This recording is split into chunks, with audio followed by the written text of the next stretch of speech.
Alright, today we are going to be looking at recursive formulas, specifically recursive sequences. So I wanted to do a little bit of review and remember what a sequence is. And a sequence is a set of numbers guided by a rule.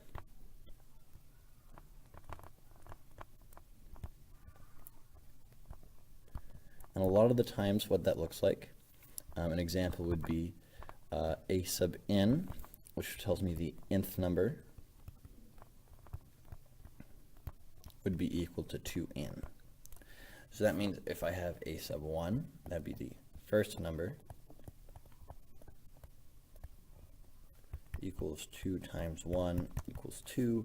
I could try to find the 10th number, and I would do that by finding a sub 10 right there. And that would be equal to 2 times 10, which is 20. So that gives us all sorts of extra numbers that we can play with, and we can jump numbers around. We can say, well, what's the 100th number of this? And it's fairly straightforward, but sometimes we don't really know how to do this for a sequence. It's a little bit harder to do. We don't always know how to make the formula, so sometimes we use these things called recursive sequences. So what a recursive sequence is a sequence where every number depends on the number before it. So a number depends on the number before it. So an example of this would be that I take every number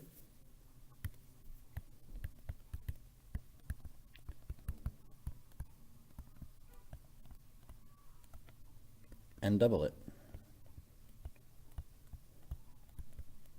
So let's say I start with a 3. 3 would go to 6, 6 would go to 12, 12 would go to 24, to 48, to 96, and so forth. So that's a way that I can make a recursive sequence. How we would write this is that to find the nth number, so a sub n, which means the nth number, what I would want to do is I would take the previous numbers. So the way we're going to write that is a sub n minus 1.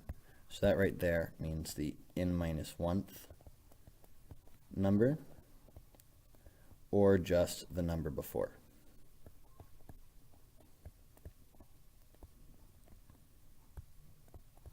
And what we did with that is we doubled it. So we multiplied by 2. So our rule here is that the nth number is equal to the number before it times 2. So we're going to take a number, double it, that gets us our next number. And that's going to be our general rule for this. And we can do this with all sorts of different sequences. So if I start with something that says a sub 1 is 5, and a sub n a sub n equals a sub n minus 1 times 3, I can say from here that it's saying each number is equal to the number before it times 3. So that would tell me that a sub 2 would have to equal a sub 1 times 3, and a sub 3 equals a sub 2 times 3. So we can actually find these. So I know that a sub 1 is 5, so I would mean a sub 2 equals 5 times 3, which is 15, and a sub 3 equals 15 times 3, which is 45. And we can just keep going like that. So I know this was maybe not too terribly difficult. I'm really liking the short lessons we get right now, because it's about to pick back up when we get to relations and functions tomorrow. But tonight it's not too bad. So all we're doing is we're looking at a different way of defining our sequences. Instead of defining it by one big rule, we're going to define it by smaller rules. And these smaller rules are just going to tell us this is how we can get there based on the number before the one we want to find. So that's all I've got. Let's make sure we're working on the bookwork and getting it good to go by Monday. And I will see y'all next week. Have a great day.